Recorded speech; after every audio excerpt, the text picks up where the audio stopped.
Listen closely, because what you're about to hear is the one thing nobody will say to your face, but everyone whispers behind closed doors. That player, the one who went from invisible to unstoppable in a time frame that defies every conventional rule of growth. Yeah, they're not giving you credit, but the room sure as hell is. Not because you asked for it, not because you wanted it, but because your presence happened to coincide with the exact moment someone decided to stop settling, and now the entire environment is scrambling to explain how a 0 became 100 while you were standing in the backdrop looking like you weren't even trying. Here's what they won't tell you directly. The moment someone in your orbit accelerates past every prediction, past every limitation, past every comfortable expectation, the collective doesn't celebrate first. It interrogates, it dissects, it searches for the external variable that makes the impossible suddenly possible. And you, whether you orchestrated a single damn thing or not, became that variable. You became the explanation that lets everyone else sleep at night without confronting the terrifying reality that transformation doesn't need permission, doesn't need years, and doesn't need anyone's approval when the internal switch finally flips. Before we go deeper into this psychological unraveling, do yourself a favor. Hit that like button right now. Subscribe if you're tired of surface-level observations and want the unfiltered truth about how perception works. Drop a comment with the number 99 if you've ever been credited for someone's glow-up without lifting a finger. Your engagement tells me you're ready for what comes next. Now, let's proceed. They're rewriting the story, and you're the star they never auditioned. The player didn't just improve, they erupted, mentally sharper, emotionally colder, strategically cleaner, moving with a precision that makes their old self look like a rough draft, someone crumpled up and tossed.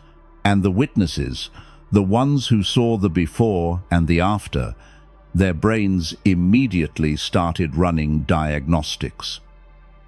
What changed? Who changed them? Because accepting that someone can independently overhaul themselves in record time forces everyone watching to ask a question they'd rather avoid. If growth can happen that fast, why haven't I done it? You didn't plan this. You didn't wake up one morning with a blueprint to transform someone else's trajectory. You simply existed in proximity to a person who was already standing at the edge of their own revolution. And your presence, your energy, your standards became the invisible accelerant that made the spark catch fire faster than anyone anticipated. Timing is a ruthless storyteller. It doesn't care about accuracy. It cares about narrative convenience. And when someone levels up while you're nearby, the collective consciousness stitches causation where there's only correlation. Here's the brutal psychology behind it. Studies on attribution bias reveal that humans instinctively assign unexpected success to external forces rather than internal effort. Why? Because believing someone did it alone makes the gap feel reachable. And reachable means accountability. If discipline, focus, or self-alignment can trigger that kind of overhaul, then every observer has to confront their own stagnation. So the mind reaches for a safer story, a mentor, a motivator, a hidden hand. That's you. Not because you engineered anything, but because you happened to be present when the transformation became undeniable. Your role was accidental, but the perception is absolute. You became the mental bookmark between who they were and who they suddenly are. Observers see the before, see the after, and their brains demand a bridge. You're that bridge, whether you built it or not. And once that narrative takes root, every improvement the player makes gets subtly credited to your influence. Every confident decision, every strategic move, every display of newfound competence.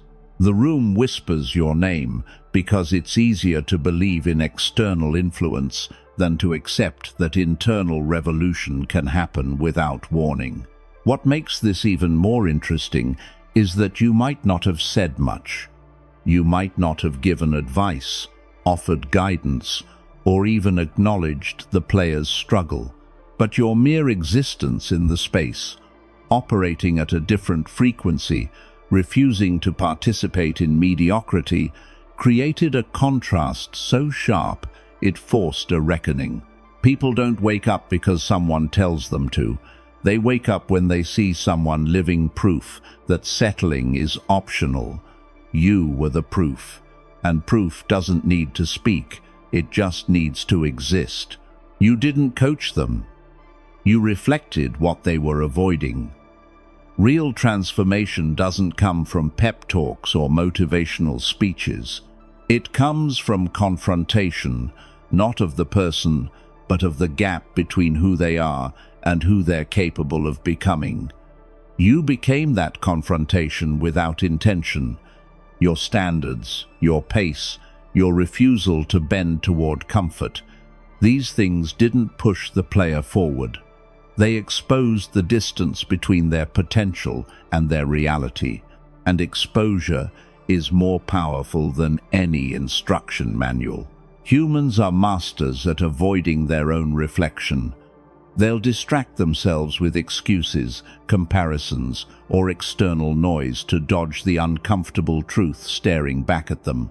But when someone enters the environment who operates differently, calmer under pressure, sharper in execution, more disciplined with time, it creates friction. That friction wakes something dormant, and once awakened, movement happens fast. The player wasn't responding to your guidance. They were responding to the gap your presence revealed, the gap between who they were pretending to be and who they were capable of becoming. Observers see the outcome and assume active coaching. They say, you pushed them, shaped them, orchestrated the leap. But the truth is quieter and far more ruthless. You were a mirror. You didn't create a plan. You didn't strategize their rise. You simply existed authentically, and that existence illuminated every area where the player had been lying to themselves. The parts they were too scared, lazy, or stubborn to fix. And when someone finally faces those parts, when they stop running and start building, momentum becomes inevitable. This is why your influence looks deliberate from the outside. The transformation appears coordinated, intentional, guided. But what actually happened is far more subtle. You were the natural tension, the unavoidable contrast that made comfort unbearable. And people misread contrast as control. They see the timing, see the acceleration, and assume orchestration. In reality, all you did was exist at a standard the player couldn't ignore, and once they started measuring themselves against that standard, everything else had no choice but to follow. People assume proximity equals influence because they underestimate self-responsibility. When someone makes a sudden leap, the first instinct isn't introspection, it's investigation. Human brains crave explanations that don't require self-examination. If someone else caused it, the world feels predictable, fair, manageable. That's why your proximity to this player instantly became the cause. They saw you, they saw the change, and their minds connected the dots in the easiest way possible. You must have been the catalyst, the invisible hand, the reason they couldn't have done it alone. This narrative spares everyone from confronting an uncomfortable truth. Real growth is messy, internal, and entirely self-driven. It's the countless hours of private discipline, the self-inflicted pressure, the failures nobody witnesses, the decisions made in silence. Those pieces are invisible, inconvenient, and exhausting to acknowledge. So the story shifts. You become the architect, the influence they couldn't resist, the presence they needed. And observers feel safer with that version because it allows them to believe their own stagnation is justified. If only they had someone like you in their corner, they'd rise too. Proximity feels like power, but it's an illusion. You could have walked past and done nothing, and the player may have still ignited. But the timing makes you the easy explanation. Human minds crave causality, especially when it comes to success. Attributing growth externally is psychologically cheaper than admitting someone owned their transformation independently. So your presence gets elevated, your influence gets amplified, and suddenly you're the unofficial reason someone leveled up, even though the engine of change was always internal, always personal, always theirs. The player didn't need you to grow. They needed to stop avoiding themselves. But your proximity highlighted the potential they were ignoring, and for anyone watching from the sidelines, it was easier to say you were the trigger than to admit the player simply chose to take ownership. That misperception is powerful. It elevates you in the story without you ever touching the mechanics of change. You became the symbol of transformation, while the real work happened in places no one could see. And that's the gap between perception and reality that nobody wants to close. The overhaul threatens observers, so they need a story that minimizes it. When someone explodes from zero to unstoppable, it does more than impress. It unsettles, it shakes assumptions. It exposes the uncomfortable reality that transformation is possible for anyone willing to do the work. That realization is a threat, not to the player, but to everyone who's been coasting, everyone who's been making excuses, everyone who's been pretending growth takes decades when it can happen in months with the right internal alignment. The mind doesn't handle threats well. It builds narratives to neutralize them, and the easiest way to neutralize the threat of someone else's rapid rise is to externalize it. If the transformation wasn't internal, if it was influenced, manipulated, or guided by someone else, then the gap becomes explainable. It stops being a challenge to their own choices and becomes an external event. You become the invisible hand they can point to, the mastermind they can credit or blame, rather than the inconvenient reminder that growth is always available to those who choose it. What's fascinating is how often this happens without malice. People don't lie to harm you, they lie to stabilize their own reality. The faster and cleaner the transformation appears, the harder it is to accept it came from within. Humans are wired to simplify complexity. So you, by sheer presence, become the narrative shortcut. You're the explanation that lets everyone breathe again. The player stepped into a new reality while everyone else debates who made it happen. That's the irony.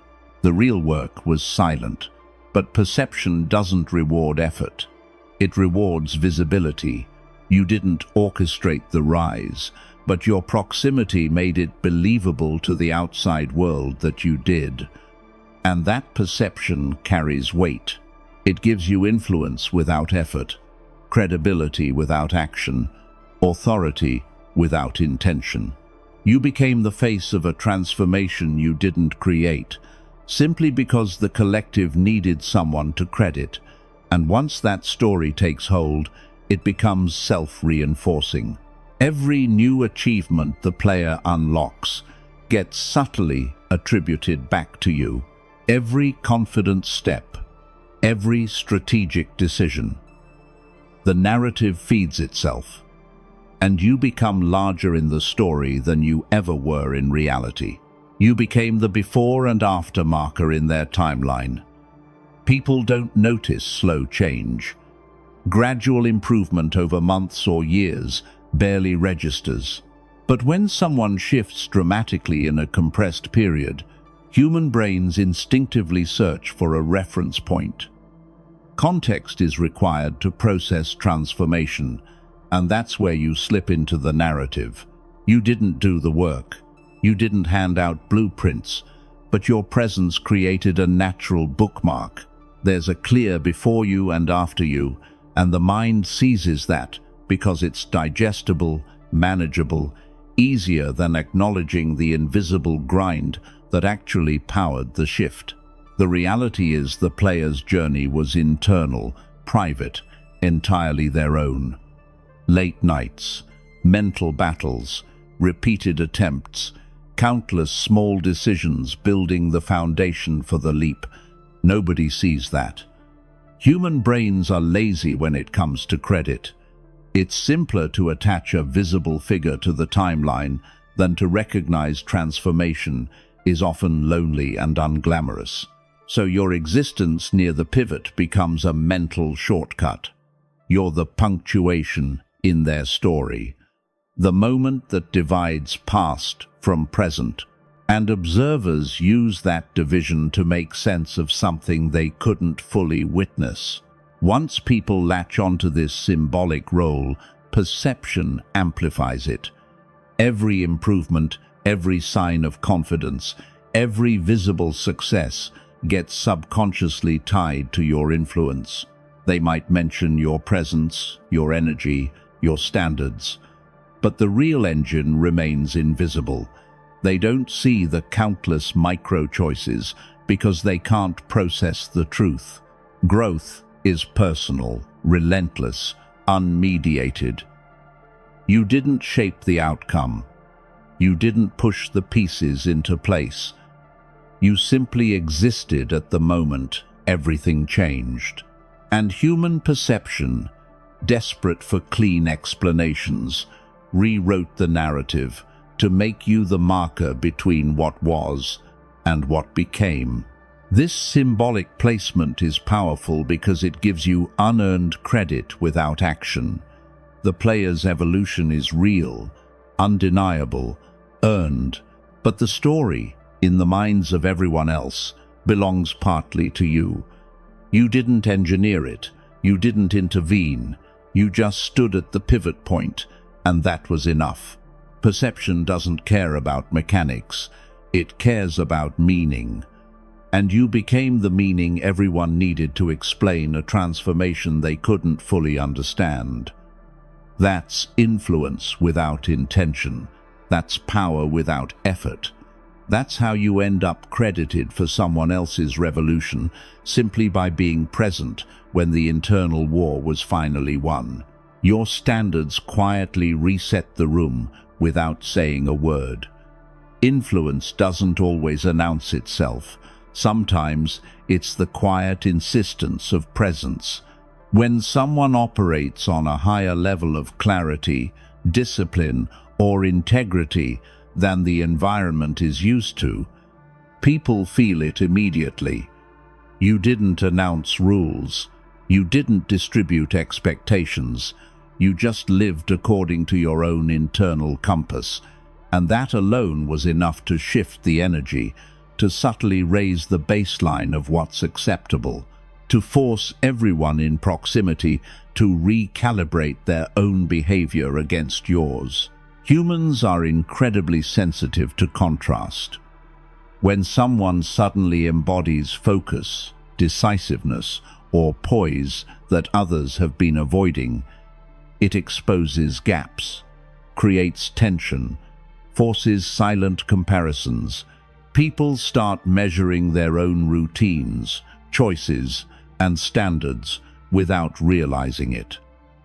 That tension accelerates change. It doesn't matter if you intended to influence anyone. The sheer clarity of your presence adjusts the room.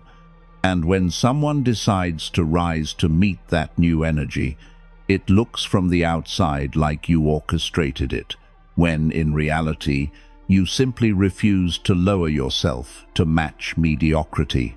What's invisible is how this process unfolds. Nobody sees the moment they measure themselves against you. They only notice the results: sharper decisions, quicker execution, sudden alignment. And they credit you because brains need a story. They assume influence was exerted when the real power was in your consistency, your refusal to compromise, the silent example you set every day without fanfare. Being the standard bearer doesn't require force, it just requires refusing to bend. Your energy becomes a quiet benchmark, a gravitational pull that demands adaptation without ever making demands. Once someone rises to meet that standard, the transformation appears dramatic. Observers assume coordination. They see only the effect, not the invisible mechanics of contrast, tension, and choice. And that's why your presence can reset a room quietly, relentlessly, without speaking. You didn't move pieces. You didn't issue commands.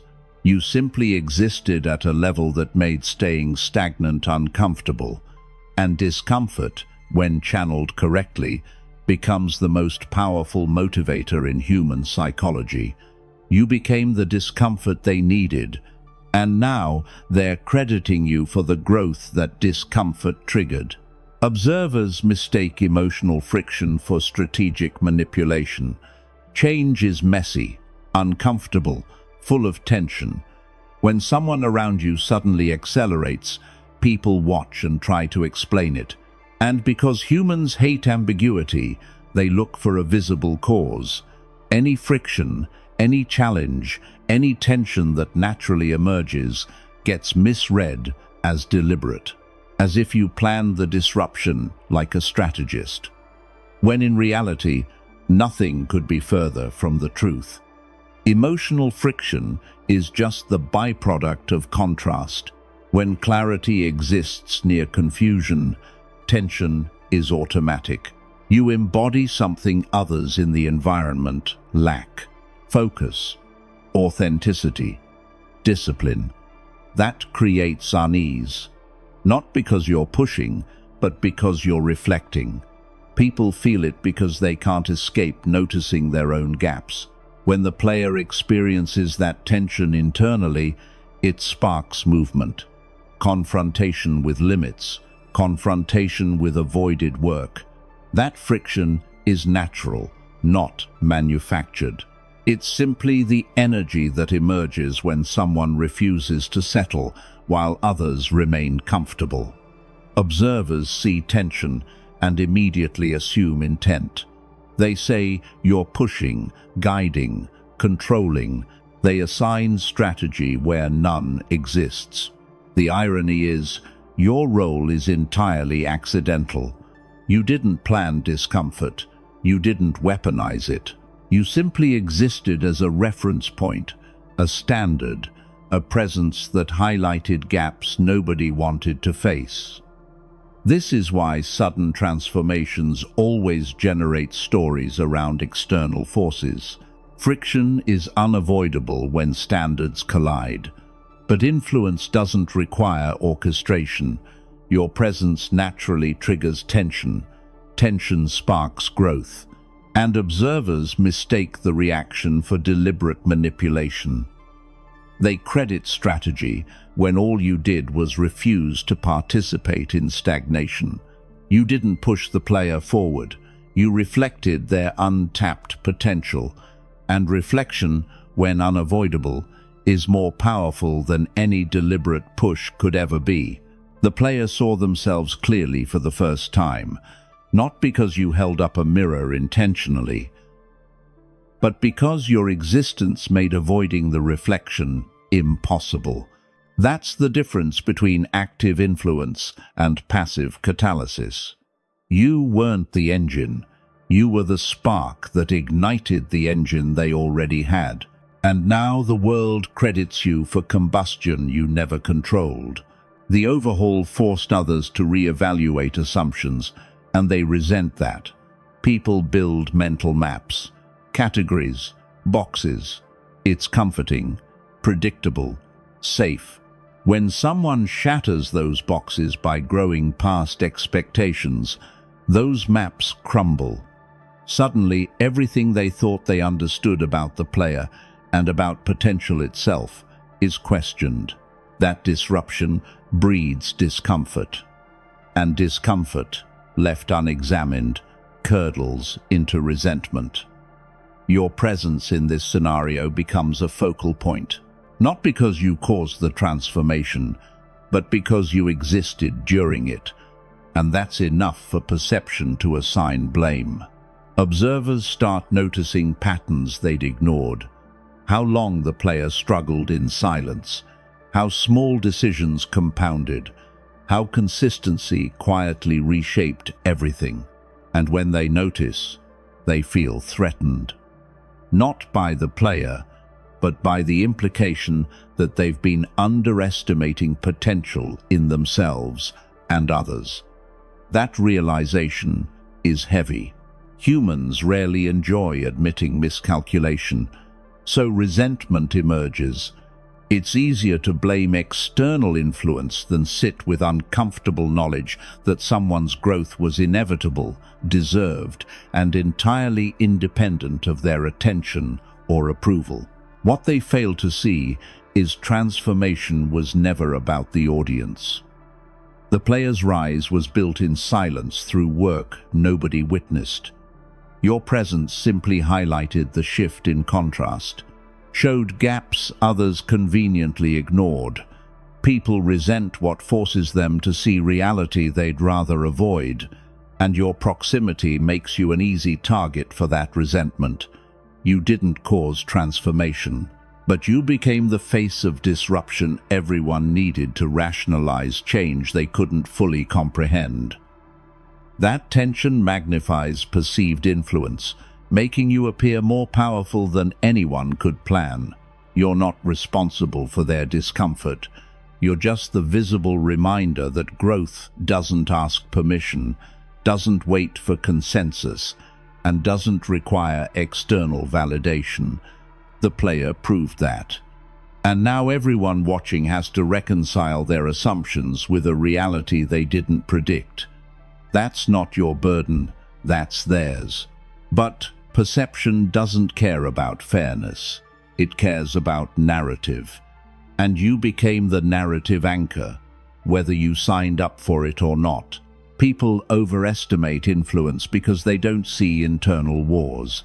Everyone loves clean stories, visible hands, clear causation. When someone rises fast, the world assumes strategy, pressure, guidance. What they miss entirely is the invisible battlefield that drives transformation. Growth doesn't happen in public. It happens in private corners, where someone wrestles doubt, laziness, fear, temptation, those battles nobody observes. And because they're invisible, the world credits whatever external presence was nearby. You became that presence. The convenient explanation for something messier and more personal than anyone wants to admit. Real change is brutal and unspectacular. Waking up early, forcing consistency when nobody's watching, staring down failure until progress becomes undeniable. Every win the player achieved came from choices made in silence. Tiny courage repeated relentlessly. Those moments leave no trace, no applause, no signature, so observers look for causes they can see. That's where you enter. You're the shorthand for something too complex to acknowledge. The world doesn't want to recognize the sheer effort, pain, discipline that fuels transformation. It's easier to say environment or influence than admit someone took complete ownership. This misperception inflates your apparent role without action. You didn't touch the process. You simply existed near someone ready to fight internal wars, someone capable of discomfort without retreat. Your presence becomes the story that explains what others can't understand. And because people don't see struggle behind curtains, they overestimate your involvement and underestimate internal effort. The player owned their transformation. You just happened to be standing close enough that perception stitched you into the narrative. That's the gap between reality and perception nobody closes. Reality is lonely, internal, grinding. Perception is clean, external, simple.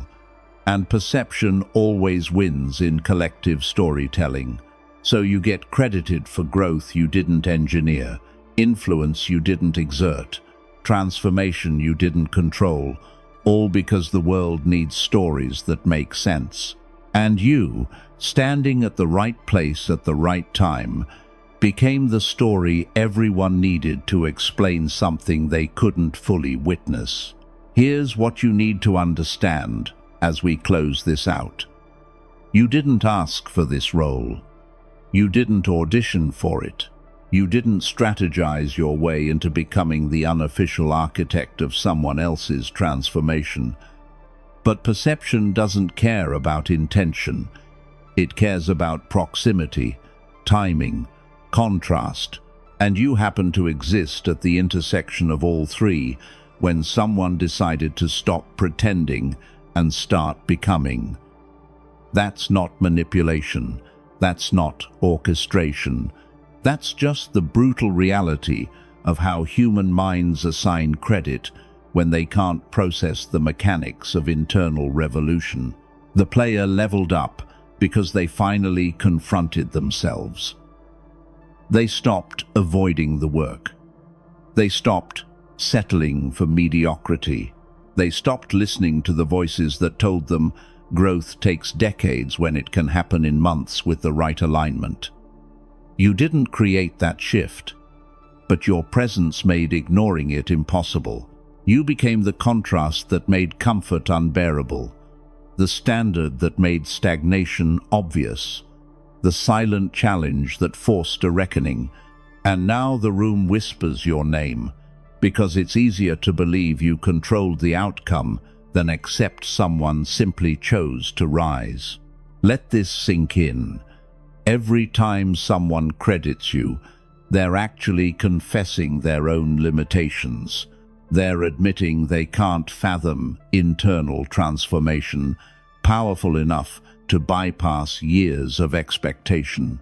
They're revealing they need external explanations to protect themselves from the terrifying truth that growth is always available, always possible, always within reach for anyone willing to face themselves. You didn't give them trust issues. Their own stagnation did. You just became the visible reminder of what's possible when someone stops making excuses. So own it, not the false narrative. Own the reality beneath it.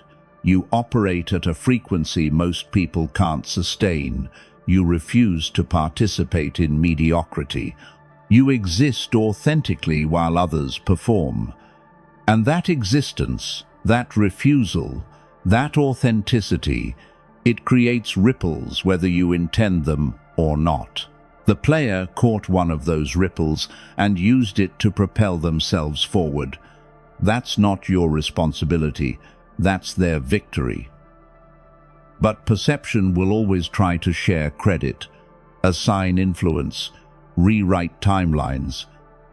Let them, because while they're busy debating who made it happen, you'll be focused on the only thing that actually matters, continuing to exist at a standard that makes transformation inevitable for anyone paying attention.